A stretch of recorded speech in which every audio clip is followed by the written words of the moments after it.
welcome to the Poetic JustUS podcast. I am your host, Jen, and I want to thank you guys for tuning in. Please go to my website at www.justrightconsultant.com, and you can get to know a little bit about me as your host as well as the podcast. This podcast was created as a platform for artists to really be able to share their journeys, and the goal is to connect the artistry with the art. And I am so excited to say that we have sponsors. Oh my God, sponsors! So please go to www.sprayandlock.com. They are a global international company that creates natural hair care products for women and men to use. And so, yeah, we're going to talk more about those products later. But, get into it because we got sponsors, y'all. So if you're interested in sponsoring this podcast, please reach out to me at justrightconsultant.com. All right. And without further ado, I want to introduce my guest today that I'm so excited, who came all the way from VA just to sit and talk with me. So thank you so much. How are you, Mr. Mo Flows? How you doing? I'm doing good. Thanks for having me. Yeah, I appreciate you coming and really just sharing space with me. And let's get into it. I got some questions for you. I've been really antsy to talk to you about some things. But first, tell me a little bit about just yourself and kind of how you came into writing as a performing artist, as a creative. Like, what's your journey? Tell me a little bit about your history with that. Yeah, I think when I think back on it, I feel like I probably always was writing, right? But as far as being aware of it and actually taking it seriously, it's just been within the last year or so, right? Okay. But I had some pieces that I had written that I would say started when my time in the military. I was deployed to Afghanistan, and while I was there, I used to write these poems, and I would read them to the other soldiers and stuff, right? And they would like them, right? That's as far as performing went, though, right? And so then we fast forward years later. Still in the military. This is still a military aspect of it. But we fast forward years later, and I was at some training, and I was trying to do something to my daughter was getting older, and I was trying to do something to keep her inspired. So I would go on the internet and I would find quotes and stuff, and I would send them to her. And then one day I said, why don't I just write my own quotes? So I started writing my own quotes and sending my own quotes to her. And then that turned into me sending quotes to other people and this, that, and the third. And before I knew it, I had just loads, hundreds of things that I had written. Wow. So anyway, I wound up moving to Virginia after my time in the military. I wound up moving to Virginia, and I went to this. I was always interested in poetry, but I would always just watch other people perform. And one day I was like, I just want to try it. So I chose what I thought was the best poem that I had. I went to this spot. It was called Tropical Soul in Virginia, and I performed it. I got a good response, and then I think maybe after that, maybe you could count on my hands how many times I had performed after that over a 10-year span. So then last year, I was retiring from the military. I had a lot of changes going on in my life, and I still had this inner thing that was like, yeah, you should explore writing. And so I just started taking it seriously. Like, I started writing seriously. I started paying attention to other poets, trying to learn the craft and stuff, and just started putting myself out there, going to places and performing. But I didn't want to just be localized, right? So I would go to places in Virginia. Well, there's one particular spot I would go to in Virginia, but then I would also go to Philly and DC, and just trying to see what was out there and perform. And I even performed once in Miami or something. Okay. And it just started developing from there. And now I'm at this transitional point now where I want to put myself in position to where this is what I do full time, right? So that's where I'm at right now. That's pretty much how it started. Nice. And I like that you automatically, decided that I'm going to put myself out there, because that's the part, right? Yeah. That people are often fearful of, is the guts it takes to really be in front of people with your words, with the things that you have, because you can be reading it. Because one thing I heard you say was, what I thought was my best poem. Yeah. We were write it, be like, oh, that's some fire, right? Or like, wow, that felt really good to get that out. And then, then it can change so easily by the way others, receive it. So Correct. the gumption of putting yourself out there to receive that kind of feedback and go and expand automatically. You know what I mean? Like, I'm not going to just stay right here. Correct. I'm going to push the limits immediately. So kudos to you, Appreciate it. because I mean, it's working, right? Yeah, It works. yeah. So Absolutely. that's cool. So one thing though, and again, I want to really jump into these questions. I'm so excited to talk about these things, because I think, I'm not sure how I came in connection with you. I can't really remember, but I know that it was based on the fact of one of your poems that stood out to me, and it was just like, wow, like let me let me read a couple more, or listen to a couple more, because one of the things that you said, and I see it in your highlights, is that you mentioned the majority of your poems is in first person, and it speaks about yourself and from your perception.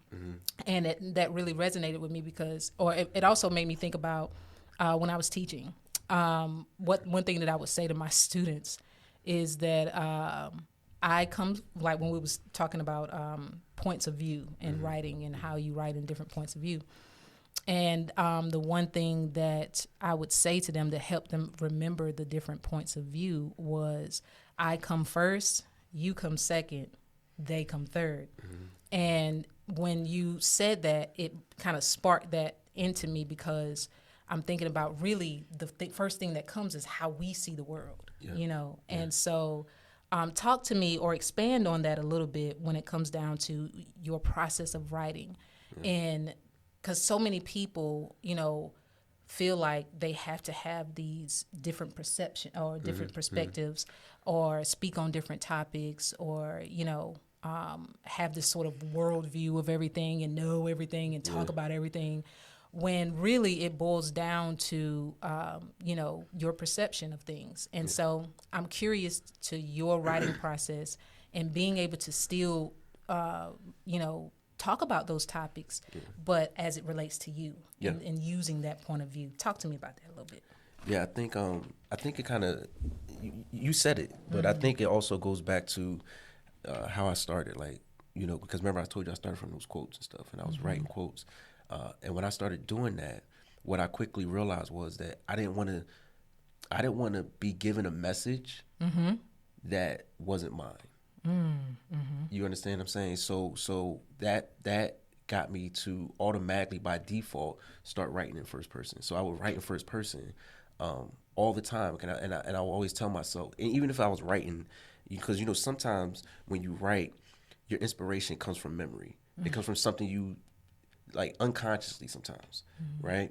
It comes from something you interacted with a long time. Maybe it could be a song. It could be all kinds of things, right?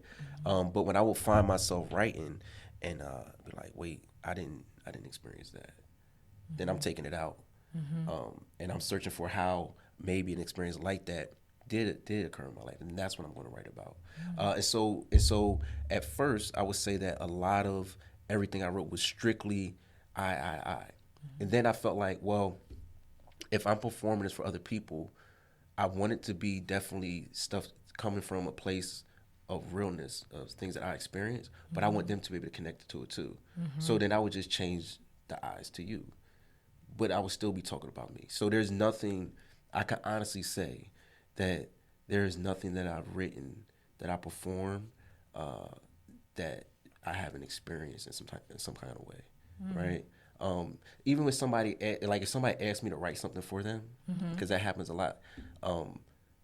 If the experience isn't something that I experienced, I'll tell them, like, it's going to be difficult for me to write it, because it's now I'm changing my process. Now I'm trying to search for things to write about that that aren't internal to me. And I could do it. It just takes me a lot longer. When it's something that's coming from here, you know, flows. It's just it like flows. that. Yeah, it flows, right? So that's what it stemmed from. It stemmed from the way I started really getting into it, from writing them quotes, and then just being like, yeah, I need to keep it authentic, and I try, and I not do I just try, but I do stick to that. Like, what's like? So, do you have like a general, like, literal process? Like, okay, or is yours more like when I feel in the moment? Is it more like momentarily, like, okay, this is what I'm feeling right now, because and so I need to write, or is it both? Maybe it's both. Yeah, I think it's a combination. I think at first it was just what I felt in the moment. Now I'm more intentional. Okay. So a lot of my stuff might start in the moment, but it might only be 2 or 3 lines. But I don't force anything. So if only 2 or 3 lines came to me, I just write those 2 or 3 lines down, and I'll leave it alone until I feel inspired to finish writing about it. But the intentional part comes from where now, like I said, I'm trying to put myself in a position where I can transition. So I need to be writing. So even when I write those 2 and 3 lines, now I sit and I get into a sort of what I would call like a meditative space where I'm just, thinking about it and thinking, different things come to me, and I write until I lose it. And then when I lose it, I'll go do something else and I'll come back. And Does that ever frustrate you when you lose it? When it's right there and then it's like, phew. It does. But what I found is if I force it, it is never right. So I just gotta let it go. I just gotta let it go. It's hard sometimes, and I have to, especially with something like if I was running and I'm thinking about this and it pops in my head, it's like, oh, I gotta remember that when I get done. A mile later, I done forgot. I'm like, oh man, I really wanted to write that. That's funny because that's always my process. Like, I'll have all these things when I'm just in, just doing me that'll come to mind. And if I don't write it right then, like completely stop what I'm doing, it'll never come back. Yeah. Like, and it makes me feel like I got to keep my phone with me at all times because I never know. Yeah. But one thing I've started doing instead of feeling like I got to shuffle around or write it or something is I record it. Yes, I was going to say that. Yeah, I record it and then that way. But sometimes I record it and then not go back to it until way later. And I guess, that's fine. And so I have a lot of recordings of me kind of having some of these same thoughts. And I guess at some point, that's the idea, right? And then you kind of bring it all together. Exactly. Well, another thing I want to talk about too with that question is, so if you notice on Instagram, I try to do short, like I try not to make really long poems. I keep them real short, just real conversational you're like pieces. The king of haikus. Yeah. I love it. I keep them real short, and then what happens is, but a lot of times those are my thoughts. I get them out. I share them with the world, and then I'll go back and I'll combine some of those and make them into a poem later on. So that's really become part of my process now too. So, the 4 or 5 that you might see, on IG, if you go back and actually listen to the poems I wrote, you're like, oh, he said that in January on his IG. Like, yeah, because I go back and finish it off. Wow. Okay, that's good to know, because now I'm going to go back and study it and be like, oh, okay, now I see the relation. All right. So that makes me think about your insight about, because there was another thing that I saw on your IG that, not that I have to do my research, but got to kind of stalk people. But I saw on your IG that you really reference, and I think we all kind of can relate to this or have said it or feel the same way, as our writing as being a gift, and our creativity being a gift. And I would like for you to kind of speak on that and share your insight, because I thought it was extremely well thought out to say, how you perceive your writing as a gift. And because it being so specific, so original, so, intentional, that, we as artists should more or less start seeing what we have as a gift, as opposed to something that, is orchestrated. You know what I mean? Like, so expand on that, because on one end I'm looking at, like, this is a gift, but at the other end you have to be responsible and protect that gift. Correct. So talk to me about that and your perspective of it as being a gift for you. Yeah, I think me recognizing it as a gift comes from the way it comes to me, right? Like I can't. Sometimes I can't explain it, right? It just it comes, and not only the way that it comes to me. It's like if I'm writing, it's like unconsciously these thoughts are just coming in my head, and like, oh, this rhymes with this. Oh, you know what? I'm gonna do, and I'm like, and sometimes I finish it, and I'm inspired by what I wrote, and I'm like, but where did that come from? Because I was just getting ready to go, I was getting ready to go to the store, you know. So that's what made me recognize it as a gift. Now, one thing that I've always felt, and this maybe it's just been a part of my upbringing, is that when you have a gift, now you also have responsibility, right? Because that gift isn't just for you. Yeah, you can capitalize personally off that gift, but ultimately, that gift is something that you're supposed to give to the world. Me personally, if I'm going to give something to the world, and my name is going to be on it, I'm gonna try to give you my best. I'm gonna give you everything I got, right? So now, yes, it's a gift, but you talked about being orchestrated, and I wouldn't use the word orchestrated, but now it's about taking that gift and maximizing it to its fullest potential, and that's really it, right? In my mind, that's it. When we talk about our purpose here, right? Once you discover your purpose, after that, it's about mastering reaching the fullest potential of that and giving that to the world, So that's what I would say, as far as it being a gift and that transition from it being a gift and how you share that gift with the world. So with that, what do you feel? Because that led right into my next question. You're really good at this, by the way. What do you feel is your purpose? Have you established that? Yeah. Okay. So my purpose is truly to inspire, and I say that for two reasons. Well, there's three reasons that I could say that I know that's the reason that's my purpose. One is my time in the military. When I was in the military, I was good at being a soldier, but one of the feedback that I always got from people was, yo, you're so inspiring. Like your leadership skills is just so inspiring. I would always hear that. And for me, I was just kind of like, well, I'm just doing what I'm supposed to do. Like I'm not putting any extra emphasis into this. This is just what I'm doing. And then once I got off active duty, I went National Guard. I started teaching.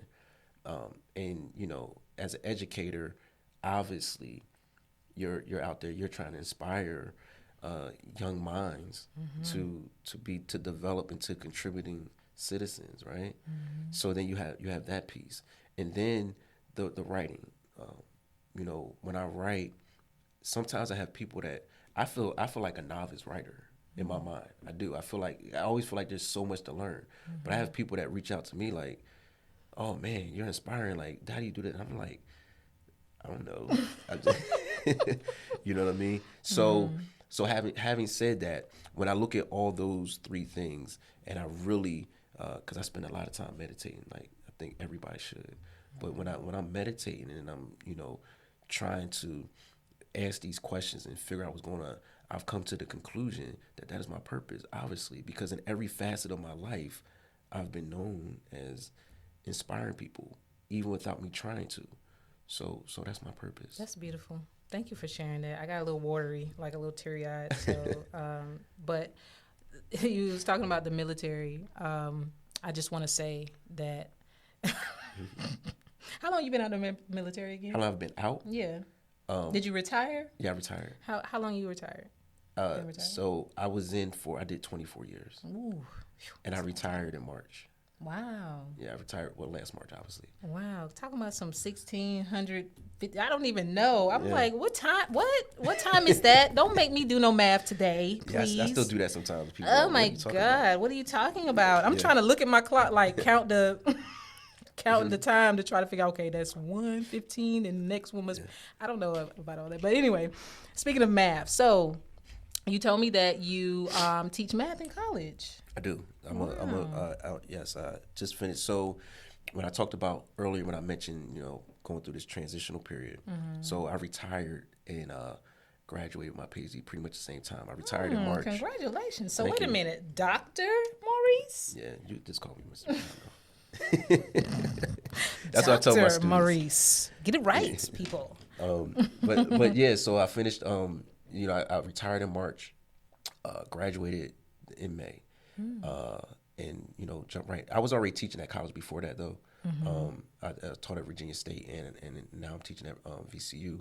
And, as far as math, like my selection of choosing math, is that what you want to know? Yeah, like Yeah. what inspired you to do math? Yeah. Because that algebra, I tell you, and the college math. What kind of which math level are you teaching in college? Like what is So I teach right now. I teach math for the business department. So basically, I teach business applications and calculus, stuff like that. That's smart. That's a lot Well, of smarts. you know what I tell people all the time though is that it's not that I'm smart or that I'm smarter than anybody. It's that I just don't quit, right? So if you give me a problem, like I gotta figure it out. And so that brings me to what led me to math.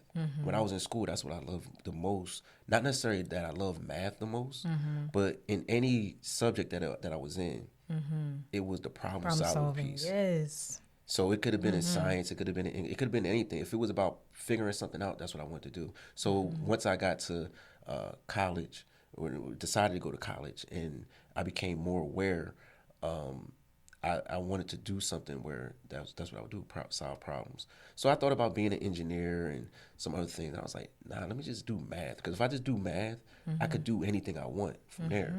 So I went with math, and then next thing I know, I was teaching it. That's really cool because I think about when I was doing math, that's one thing that I would, I was fourth grade, fifth grade. Yeah, it's all the same. Okay. but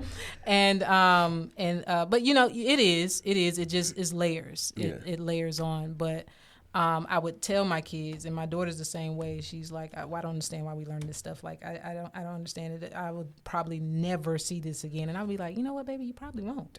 But it's teaching you how to problem solve and to really learn how to break things down and apply it to real life scenarios. So I'm glad you said that because I think that is so true. What do you think about teachers? What I've found is kind of like this pattern or connection between creatives and education. And, that inspiration piece where, wanting to inspire others. And then there's always this like multi-layer of education, inspiration, and creativity or writing. That seems to be this common thing. I'm an educator. My last interview, she was an educator. The couple interviews before that is an educator. I know so many educators who are poets or creatives.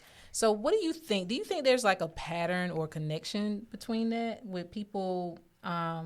Like, I guess it seems to be like a funnel for people that are educators into this, creative space.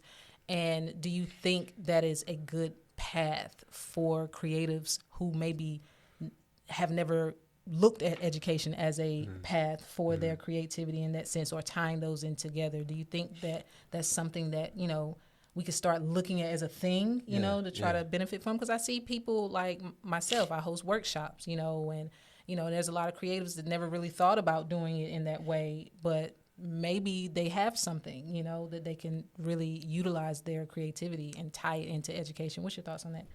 Yeah, that's a good question. It's something I never even thought about. But as you're saying it, I'm sitting here thinking like, yeah, I think it kind of makes sense.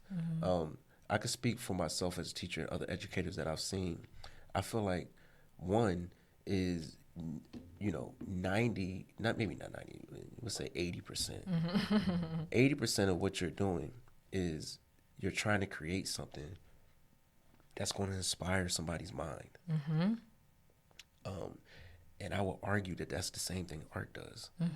Whether it's painting, writing, music, you're sharing of yourself to provide inspiration in some kind of way. So I would say that that's the connection there, right? Because you're definitely doing the same thing as a teacher. I mean, you could go to class and you can learn everything, whether you teach English, science, math, whatever. You're going to learn what topics to teach. You're going to learn how to teach those topics. But the thing that differentiates between teachers is how they present it. Right? How they get it across to somebody that might not think the same way. And that definitely that's definitely I guess no pun intended, but that's a work of art. Yeah. Right? Yeah. You know? So I, as you say that, and I'm thinking about it, like, yeah, that makes perfect sense that they are connected that way. I think they are. I really do. And I think people can really start looking at it as a way of taking their poetry to another level, because some people just do it because, like you said, it's a gift. I just, kind of came into it, and it was given to me, and they kind of hit the ceiling when it comes down to where can I expand this from. And I think that can always be a next level for someone, because our goal is to inspire. Our goal is to put this out here, but to also shape it in a way that it can impact someone else. So I just think that's interesting, though, like people are always either in education or in some kind of way that always connect. It seems to connect with the people that I meet. I want to take a break for a second because I have to do this commercial real quick. Okay. Y'all listen. Oh, I wanted to ask you too. Yeah. I see you're locking your hair. Yes. Okay. So tell me about your journey with hair locking. Man. Did you just start? And what's your goals? Because listen, y'all, we got this these products right here, because I want to talk to you about them. I've been using these. I've been locking my hair for about 10 years. This is my second time around.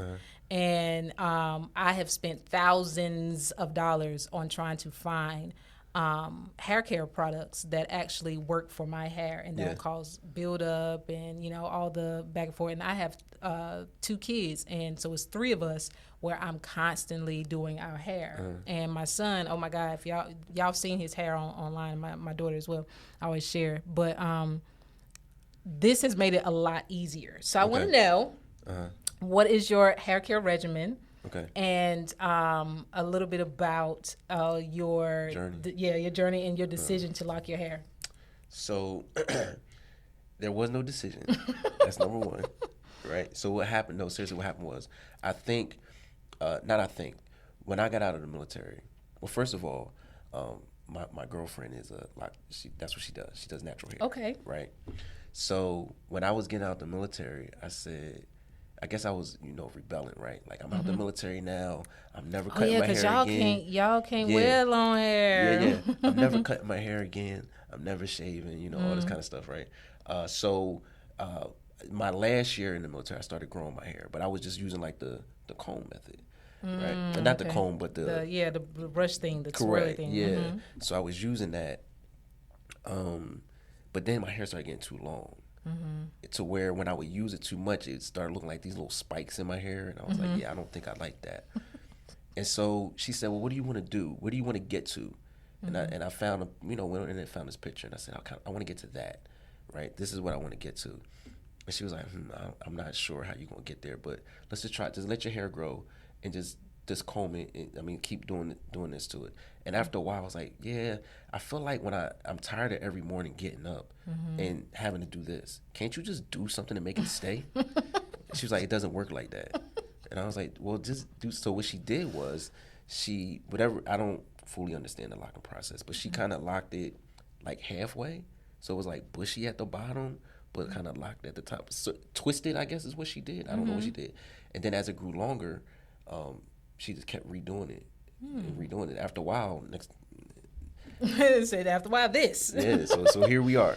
Well, you may want to consider going to sprayandlock.com, because this is what I use. Like I said, I've been locking my hair for a long time. I kind of consider myself as a connoisseur, a little bit, natural hair, connoisseur, because I've been through every single phase there is when it comes down to hair. And but this makes the process easier. So what it is, and I'll show it to my viewers, is that it's a holding spray, and it literally, you can use it for anything. If you have a 2-strand twist, because see, mine are locked. People think that they're not. My hair is just long, but my hair is actually locked, and I haven't twisted my hair in over maybe 3 years. I just constantly 2-strand twist it. Got you.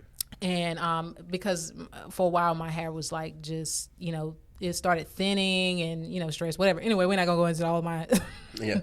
But, and so I started 2-strand twisting it. So I don't twist mine tight. So, but if you are looking for a good hold, This right here is made with all 100% natural hair care products. So I always say, if you can't put it on your face, don't put it in your hair, because more than likely, if it's in your hair, it's going to transfer to your face. I also say, if it doesn't smell good enough to eat it, then you probably shouldn't be putting it in your hair either. So these are all made with natural products, in which they have the oil as well. This stuff right here smells so good. And it gives your hair a nice shine. And they have the buildup remover. So this is made with apple cider vinegar. So it helps to, take away any buildup. I don't know what products you may be using, but you want to consider these, because they are, it's Black owned as well, globally, around the country, is well known, and the owner is really cool. Oh, you guys, also, they have a photo shoot coming up in April 2nd. I'll be there, and it's a huge photo shoot it's for women. This one's for women. Sorry, you're not invited. So make sure you guys go to their website and or their Instagram and tap into their products as well as their event. These are really great products. I stand by them. I am obsessed with this one. This one is the Bible. I'm telling you, it will lay your edges down, touch you up. Yeah. Whatever style you want to get, if your girlfriend is going to style your hair in some kind of a way, or if you're doing if you're starting out with locks, and it holds quickly and it doesn't leave like residue or anything. So yeah, I just wanted to plug that real quick, because I'm so excited that they are sponsoring this episode. So again, make sure you go to www.sprayandlock.com. Check out their products, and I'm telling you, you will not be upset. You will not be disappointed. And it's for all types of hair. They have a shampoo line as well, and it's all spray. So all you got to do is like, and you good to go. You don't have to, keep dipping in the gel every time and all of that. So thank you again for sponsoring this episode, Spray and Lock. I love you. I appreciate you. So now, back into my questions. So I want to talk to you about one word that you had said. I'll be reading your some of your highlights. And one thing, let me pull this up real quick, because I thought I screenshot. I was like, "Oh, this is good. This is too good." And because we was just talking about teaching, right? And so you said in this quote right here, and I'm gonna read it: "School teaches you what the world wants you to know. Seeking knowledge and self-discovery can teach you everything the world doesn't want you to know." Yeah. I was sitting there like, oh my God, are you serious? Yeah. Please expand on that and tell me your what motivated you to say that and why that is so true to you. Because that hit me like, oh my gosh, that's spot on right there. Talk to me about it a little bit. So yeah, like I said, it comes from that that self-expression piece where I'm talking about things that I've experienced, and I feel like when you consider all the years I spent in school, through my PhD, I don't even want to count the years, but it was a lot. And I already know. The craziest thing is I realized I would say I've probably learned more in the last 4 or 5 years of my life than I have overall in regards to understanding life in general, right? And realizing like, why didn't they teach me that in school? Why didn't they, just seeing also, why didn't they teach this? And then taking it a step further and realizing why they probably didn't teach it to you, right? I don't want to, I want to turn this to a conspiracy theory episode or anything like that, but you start realizing that there are things, there has to be a reason why all this knowledge that is out there isn't being taught in schools. Right. Right? And there's only one reason I could think of, is just because they don't want you to know. For whatever reason, they don't want you to know. And whoever they is, right? So that's where that came from. When I started, just gaining all this knowledge from just reading and just researching different topics. And I've always been the type of person who I don't take, like if somebody tells me something, or if I see something on the internet or whatever the case may be, I've never been the type of person that's going to just run with that. I've always been the type of person like, okay, let me see where they got that from. And then let me dig a little bit and boom, boom, boom. And then that's when you really start learning stuff. And it just came from doing that and just realizing all these different behind the doors, behind closed doors, things that are going on, that are actually so obvious right in front of our faces, but based on our education system and the way it's set up, we don't even, we're focused on, they keep us focused on certain things. Yeah, I think the education system is very ancient. Correct. You know, and there is this sense of trying to, make it more innovative, but the concept of it, the construct of it is very ancient. Correct. Because it was stemmed on putting you in the workforce. And it's still very much like that, because I had the same conversation with my previous guest about, them not considering that we all learn differently. We have different goals. And, some people take that route to higher education in that sense, and some people hire their education through life. So I just thought that was very good to say. And I think it needs to be said, on a regular basis, because the pressure of all of that is not healthy, for kids that have so many different, facets of learning. Another thing that I wanted to talk to you about was I was in a conversation not too long ago with another friend of mine who's an artist, and there was this sort of debate or conversation about the word humble. And I saw you kind of use that, and you seem to be what I would consider as a humble spirit, right? Mm-hmm. But it made me think about this conversation I had not too long ago, about the word humble, and how by definition it nobody his perspective was nah, forget that, I don't want to be humble, right? Yeah. And so it prompted me to look it up, and I want to get your thoughts on it. Okay. It says the definition of humble as an adjective is having or showing a modest or low estimate of one's own importance. Second definition reads, of low social, administrative, or political rank. Third, as a verb, reads lower someone in dignity or importance. So we use this word humble all the time. Remain humble, stay humble, sit down, be humble. Yeah. Right? And so tell me a little bit about what you think.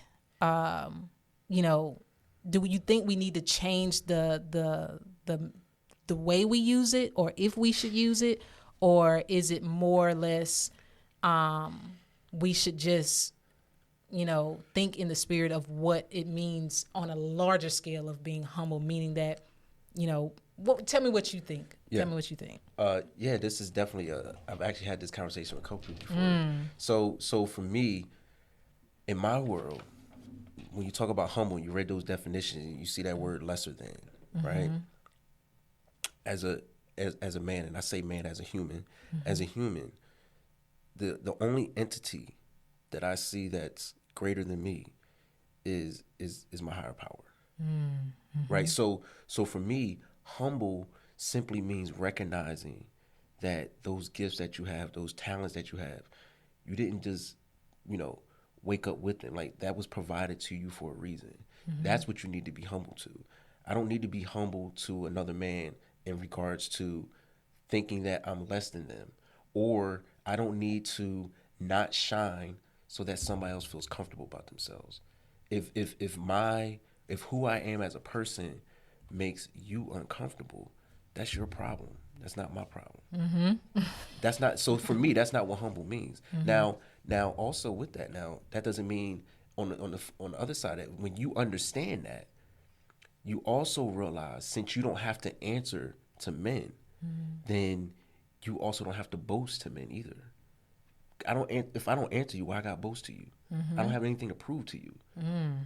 This is me. This is who I am. If you don't like it, with all due respect, right? So for me, humble means I'm humble in recognizing that I'm not the creator of this. Somebody else created that. That's where my humble come from. Because now that leads me to prayer. That leads me to meditation, right? Those powerful things in my life. It has nothing to do with me being humble to another man. That's, in my mind, that's part of what society constructed to keep people in line. Right? So So that's I like that definition. I like that a lot, and I had a feeling that that's what you would say. So I'm glad you said it. So now, topic of love. Love seems to be just all around lately. Like it's just everywhere. I think the pandemic. We was talking about that a little bit before. I think the pandemic really had a role in changing our perception of love and what it means, whether it be familial love, friendship, all those different things, relationship wise. I have a whole live, segment on it. Be sure to check out my live Thursday at 9:00, the philosophy of love and friendship convos with Jen, and everybody is kind of like searching for love. We trying to define love. My guest, Alexis Lawson, last episode had a really beautiful, elaborate definition of love. I saw one with Obi West where he was on a podcast and had a very different and unique definition of love. So I'm curious to what your definition is, because you also kind of talk about love and relationship and, things like that. So how do you define love? That's a good question. I just feel like it's so vast, that everybody has the different, definitions. So I'm kind of making myself a point to just ask everybody. Yeah. What's your definition? I think that, so for me, love is us. I think we overcomplicate it. I think we overcomplicate it. I think that, love to me is simply just energy, right? And it's this energy that's, I would say, it's synonymous with your higher power. I'm going to say God, right? Whatever somebody else believes is fine, but it's synonymous with God. Like we see all the time that God is love, and when you think about it like that, then that means that it's the source of everything. It's the source of everything. Like everything goes back to that, and if you can learn to not necessarily understand. Because so if I'm saying this isn't synonymous to God and I ask you, well, define God, again, people will have a whole bunch of different definitions of it. Right. And it's not about necessarily defining God. It's about having that understanding of the presence of it.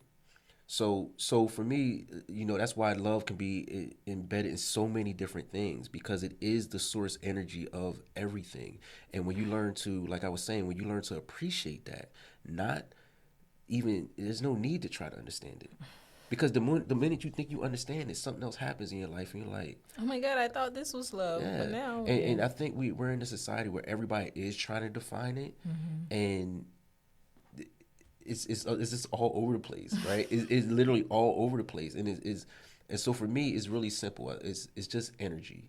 That's it. It's the ultimate energy in our universe, and it affects how we feel. It affects our emotions. It affects us physically. It affects us in so many different ways.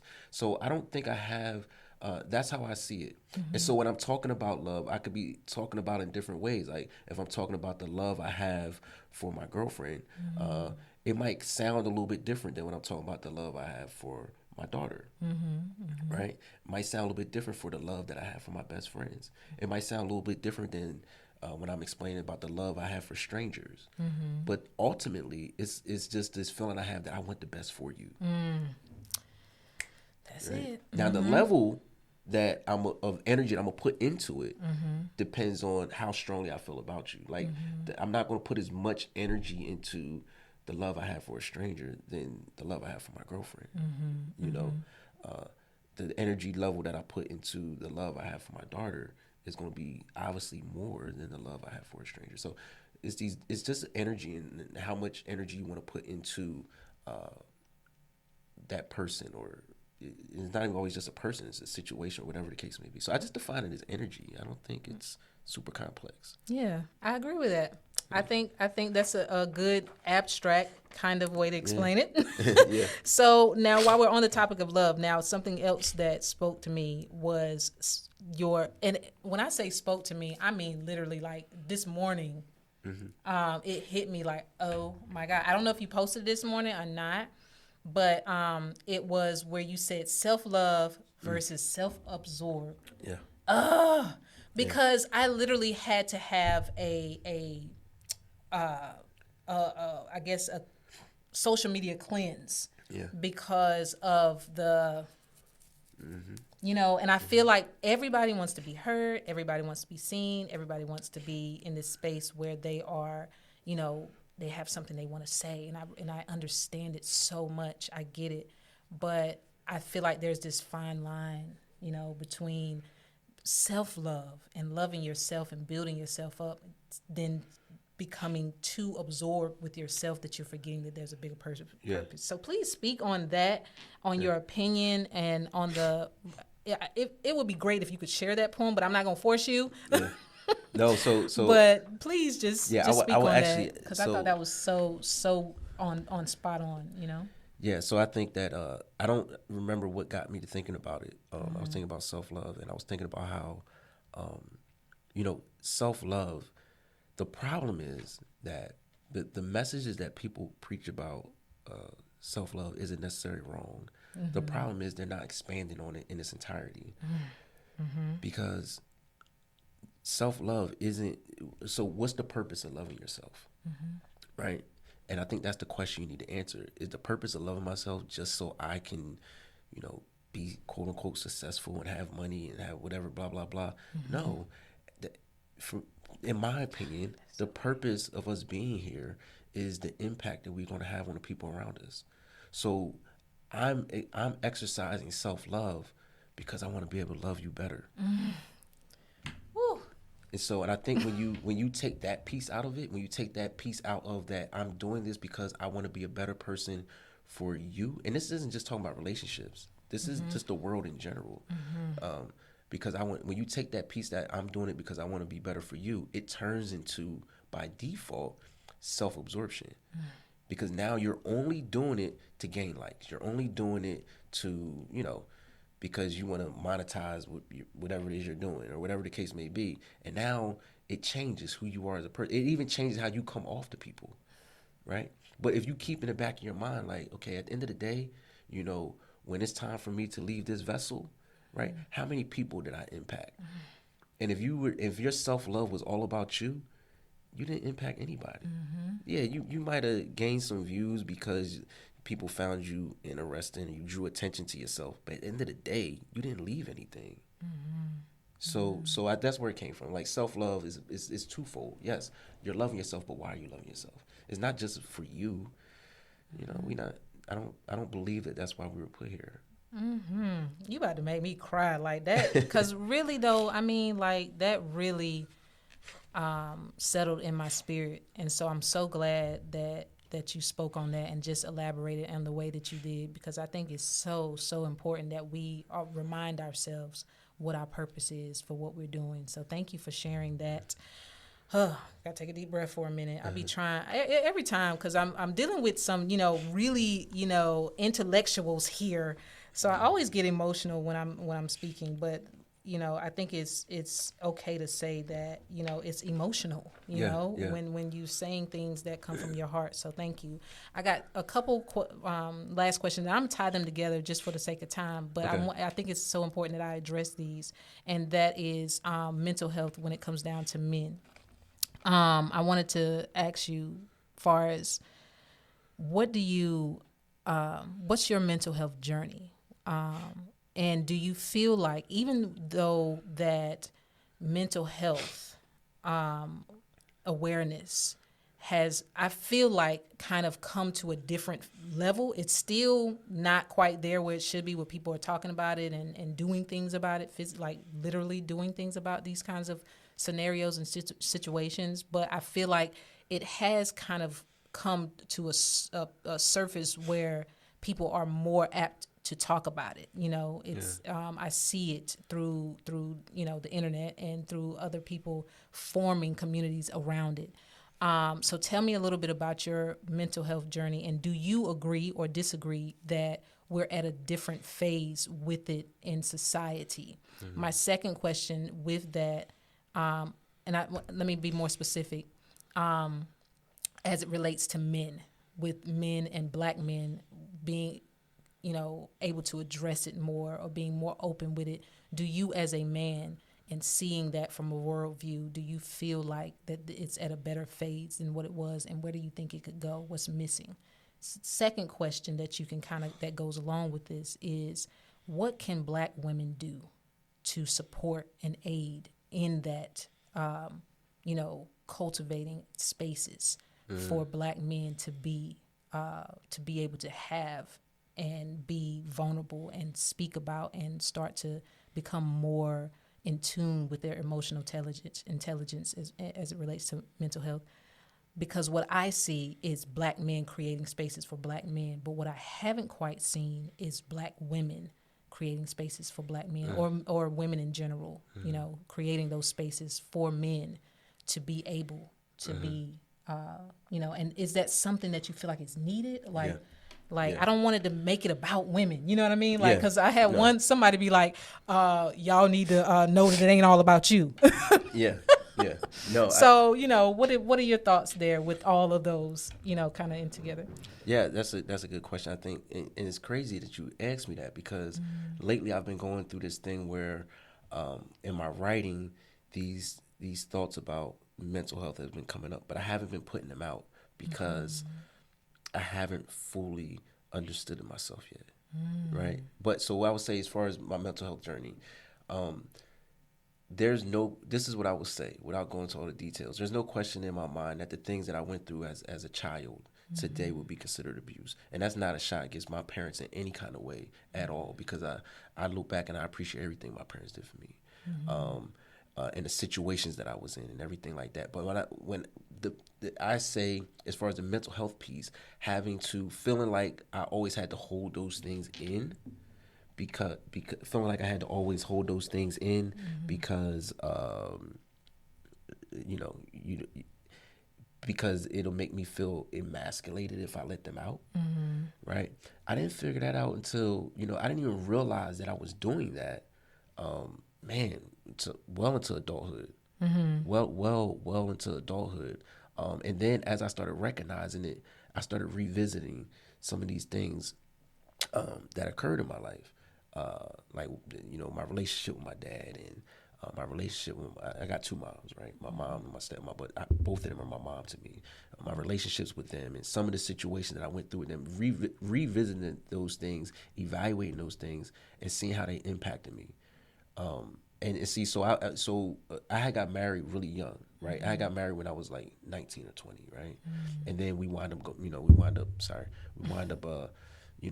that didn't work. But in that process, that process took me to therapy, and that's what opened the door for me to start evaluating these different things. So that's my personal mental health journey, and now I'm at a point where I'm at peace, because I understand I hold no grudges. I understand that, and I understand. Not only do I understand what I went through, I understand how it's impacted me, and now that I'm aware of it, when I enter into certain situations and I'm acting a certain way, I could roll it back and be like, oh, no, I'm about to do this, and that's not who I want to be, because I have that understanding of where I came from. So that's the mental health journey for me now. As far as the women piece, this I think is real simple.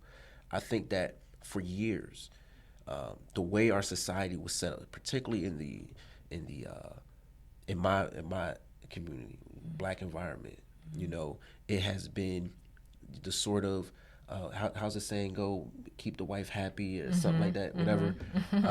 And that speaks to and we've always been told men need to listen, you need to listen, like forever, like all the time.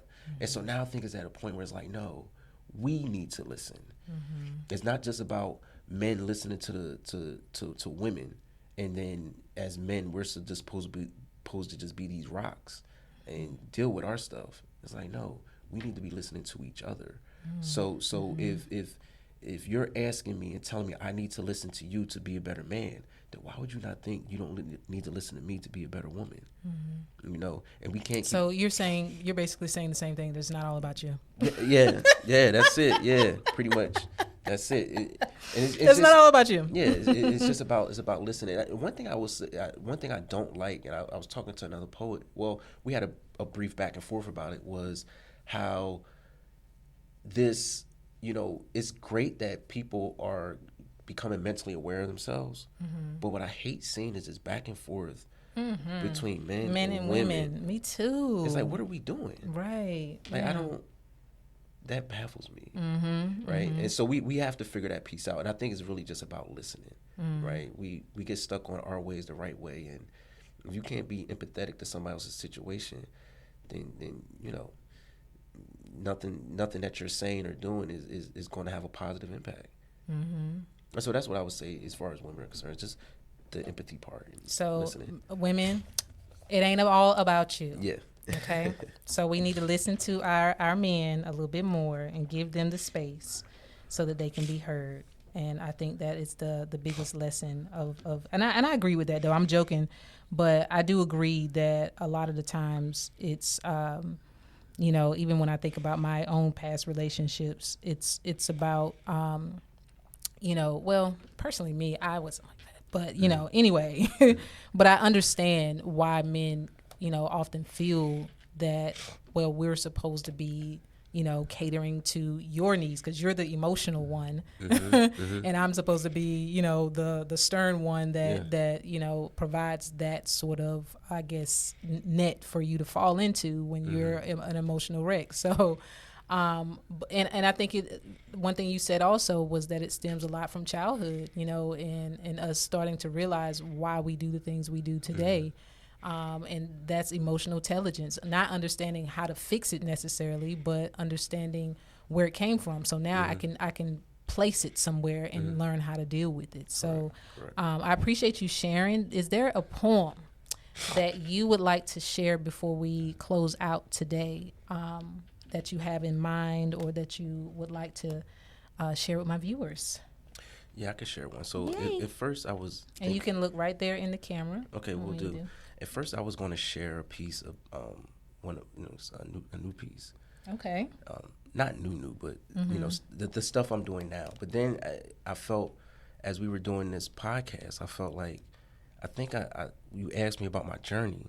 I think I want to do the first piece that I performed. Okay. Now it's a lot. It's a lot different. Let it flow. Let it flow. Hold on. Disclaimer. No. The disclaimer is, first of all, I haven't performed in a long time. Okay. The second thing is that it's a lot different than what I do now.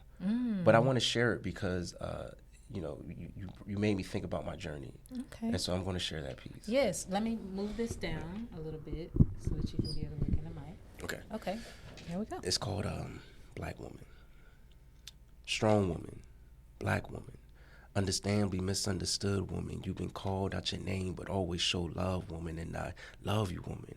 Will always call you my own woman. You're my air woman, my breath of life woman. I inhale you when I'm feeling down so I can get high. Rise above this cold world and let it pass me by. I inhale you when shit get hard. You see your high, easy me mind, woman. Your breath is the wind beneath my wings that carries me to higher elevations, molding my mind and filling me with inspirations. And on the outside, I may be disguised with his reflection, but on the inside is your oxygenation that brought about this creation. You're my air woman, my breath of life woman. I inhale you and become reminiscent of time spent being in your presence, when hard-headedness made me the victim of ill punishment, and yet and still the beholder of your comfortness. And many days I find myself looking forward to yesterday like it was tomorrow, so I'm inhale you deep today before I find myself exhaling you in sorrow. Such a strong woman, black woman, understandably misunderstood woman. You've been called out your name but always showed love, woman. And you're my feature presentation, woman. My flesh, my blood, woman. When I look into your eyes, I see all that I am. Mesmerized by the past that made me a man. Hypnotized by the presence of this fine woman. Mystified by the future of being the hand. The hand that rocks the cradle, the hand that feeds you. The hand that'll be your protector, yet and still the hand that needs you. You got my eyes, her smile, their attitude, but you're still your own woman. You're gonna grow to be a strong woman. Black woman, understandably misunderstood woman. You'll be called out your name, but always show love, woman. And I know the day come when extended fingers won't be enough to grasp your hand. But I'll be comforted from the fact of knowing that my love can't be outdone by any man. You'll always be part of me, woman, my Achilles, woman. Without you, I lose this race. You help me keep my stride. My motivation, woman. You give me the want to go on. You give me my drive. Funny how such a little woman could love so enormously. Funny how raising you then flip the script and simultaneously indulge in raising me. And you're my heart, woman. I could feel you before within your reach, and I could hear you before you begin to speak. I mean, I could see you when my eyes are closed. Even when I'm deep in your water, I could smell the scent of your rose. You're the pulse rolling through my beating veins. Inject me to keep me from going insane. You're my drug, woman. You're good for my health. I must be addicted, because for a high of you, I sell to myself. I just want to love you, woman, while smoking this spliff, woman, so we could take this shit to a higher elevation, woman. Let me walk around the moon with you like the stars that we are, and create our own constellation, woman. Melt me and pour you like my fire, woman. Melt me and pour like hot wax, and together we'll mold that into mountains, climb to the top and reach a climax. Together we intertwine like the locks of Samson hair.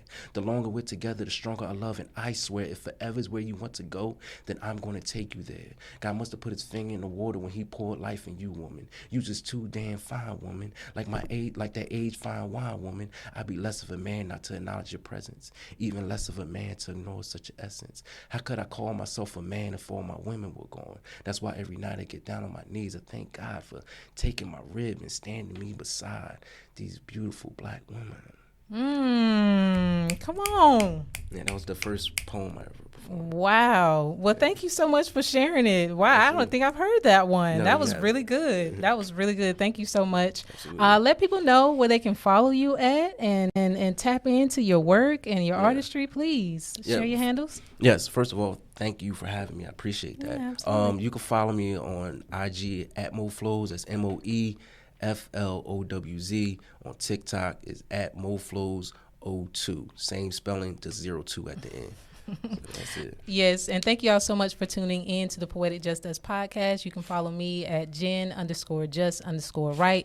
Thank you again to our sponsors, Spray and Lock. Please make sure you check them out at www.sprayandlock.com. And I'll see you guys next time. Bye.